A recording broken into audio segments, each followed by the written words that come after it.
Bienvenue sur Contact Pro Live. Nous sommes encore en compagnie de Marc Mpassa, qui est le géniteur que je peux appeler de COP Congo. Nous sommes très contents encore de vous recevoir encore sur ce plateau, monsieur Marc. Merci beaucoup. Ok. C'est un plaisir et nous vous remercions. Oui, merci. Donc, j'ai eu beaucoup de mails, j'ai eu des gens qui ont posé beaucoup de questions sur COP Congo. Il y a même des gens qui veulent directement adhérer. Et j'ai promis à ce que vous puissiez encore venir pour que vous puissiez donner encore beaucoup plus d'ample d'explications pour que les gens puissent être rassurés que ce que vous faites est une bonne chose dans la communauté. Nous voyons que nous, Congolais, on a beaucoup de difficultés à accéder au crédit et c'est une idée géniale que nous avions pris à main. Nous nous sommes dit, vraiment nous embrassons cette idée et que nous vous donnons cet espace pour que vous puissiez changer, promouvoir cette communauté. Ça ne sera pas seulement pour vous, mais pour toute la communauté entière. Nous voyons d'autres communautés qui se développent, qui essayent un peu de se financer, de se prendre en charge. Et nous espérons qu'avec cette idée ici, COP Congo fera changer les choses dans la communauté. Alors, monsieur Marc, la première question est de savoir où est-ce qu'on en est avec COP Congo. Quel est le niveau maintenant que vous avez à ce moment-ci? COP Congo, nous avons une quarantaine de membres en ce moment. Et nous continuons à recruter, comme nous avions expliqué dans les autres occasions, oui, que nous continuons à recruter pour que nous puissions atteindre 200 membres. oui. Maintenant, la stratégie qui a été adoptée, nous n'avons pas besoin, nous savons comment nous aurons les 100 000 requis par la Banque centrale, la Reserve Bank. Donc, nous avons notre Assemblée générale le 14 décembre 2019. Et à partir de cette Assemblée, nous aurons d'autres décisions pour faire avancer la coopérative. Mais d'emblée, l'intérêt maintenant, c'est de pouvoir parler aux membres de la communauté afin que nous puissions nous joindre les efforts et totaliser le minimum requis. Les gens peuvent nous joindre. Nous n'avons pas encore un bureau fixe parce que les gens peuvent vous appeler pour dire non, ils veulent venir au bureau. Nous n'avons pas encore de bureau fixe. Nous avons le website, l'adresse email, nous avons le téléphone, les numéros les adresses email de tous les membres du board, tous les membres du conseil d'administration, leurs emails sont sur le website. Ok. Est-ce que, avant que nous poursuivions, est-ce que vous pouvez nous donner un peu l'organigramme de COP Congo? Comment, donc à partir de la tête, comment vous êtes organisé? Malheureusement, si je pouvais faire, je pense que plus tard nous ferons ce qu'on appelle les webinars, parce qu'avec les webinars, nous pouvons faire les PowerPoint et puis on peut parler, les gens peuvent suivre.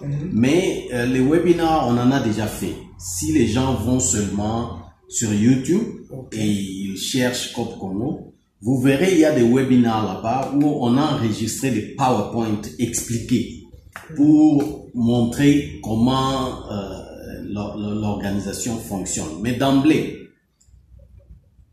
l'Assemblée générale, c'est le propriétaire et la plateforme qui a toutes les décisions, qui a l'autorité de l'organisation. Donc, c'est le sommet. Donc, il y a, si vous pouvez nous expliquer quoi, il y a l'Assemblée générale. Oui. Et puis, après l'Assemblée générale, qui se fait une fois l'année, il y a l'Assemblée générale ordinaire.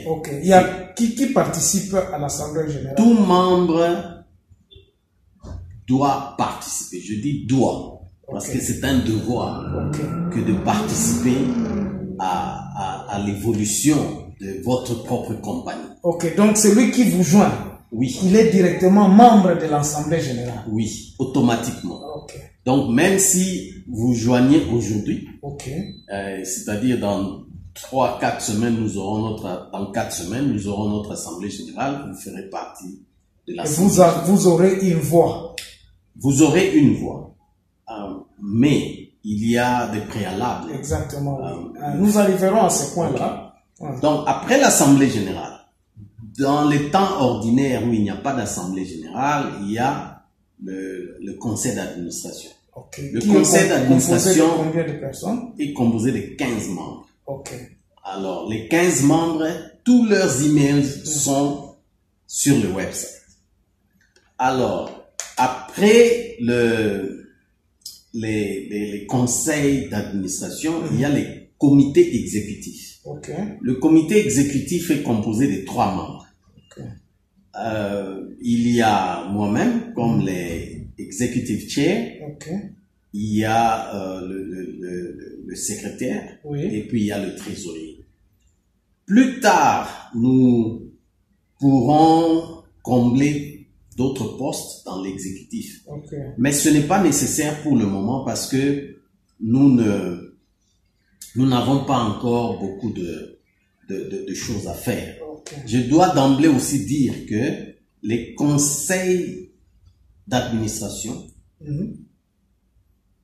est composé de personnes volontaires.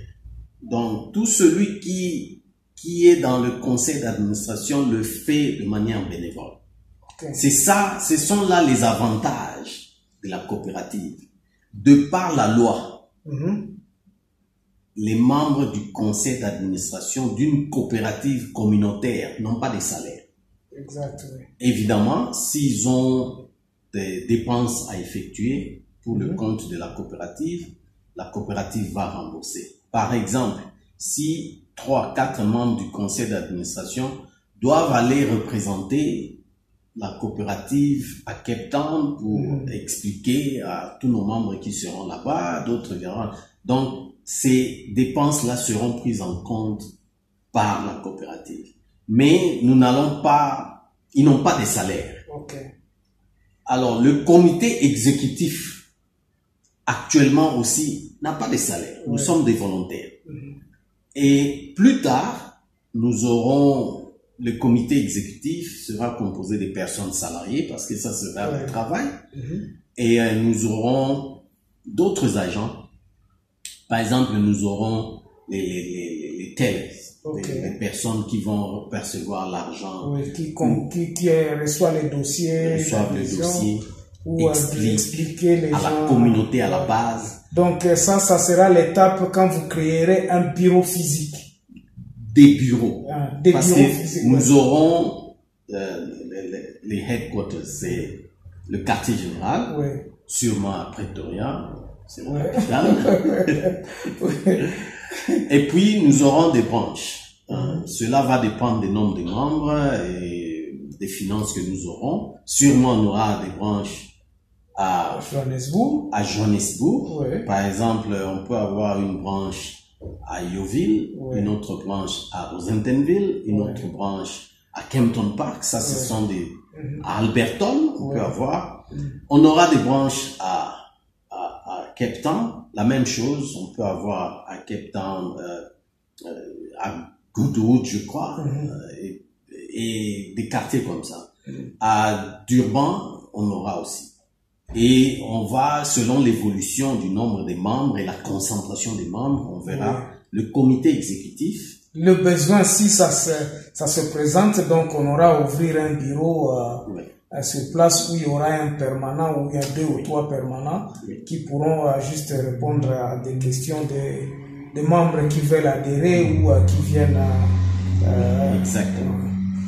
Donc ce sont là, si je peux faire un récapitulé, donc il y a l'Assemblée générale qui est composée de tous les membres. Hein? Et chaque membre a une voix. Ouais, exact. Donc, même si vous avez acheté 200 000 parts, et moi j'ai acheté le minimum de 240 parts, la banque communautaire exige que dans son fonctionnement et dans ses règles, que la personne ait une personne, une voix. Ouais, donc, nous arriverons là sur le point de part et tout ça. Donc, l'Assemblée générale est composée de tous les membres de la coopérative. Exactement. Si vous êtes à 200, par exemple, donc, que vous avez besoin de 200 personnes pour que cela puisse commencer à approuver. Donc, les 200 membres, pour l'instant, c'est ça que vous êtes en train vous avez besoin urgemment que les gens puissent atteindre ce 200-là, qui composera l'Assemblée générale. Ouais. Il y a 15 membres des conseils d'administration et 3 membres des comités exécutifs, présentement. Oui. Parce que la banque n'a pas encore commencé, disons la coopérative n'a pas encore commencé. Alors, dans cette partie ici, vous allez pouvoir nous expliquer pourquoi 200 membres. C'est une exigence de la Banque centrale. Il vous demande, si vous êtes une communauté qui veut opérer une coopérative communautaire, la condition, si vous comprenez, la fois passée, je vous avais dit que quand vous demandez à la banque la permission de commencer ou les informations pour commencer une coopérative, ils vous posent la question de savoir c'est quelle communauté et puis ils vous disent de commencer. C'est parce que dans leur entendement, ils se disent vous fonctionnez déjà comme communauté et ben ils vous diront seulement dans votre communauté là qui fonctionne. Si vous pouvez enregistrer 200 membres, ça c'est le minimum que la banque exige pour qu'on vous donne la licence. Oui. Si vous pouvez enregistrer 200 membres et vous pouvez avoir un total départ, un minimum de 100 000 rentes, alors vous introduisez votre dossier pour que nous vous donnons la licence officielle.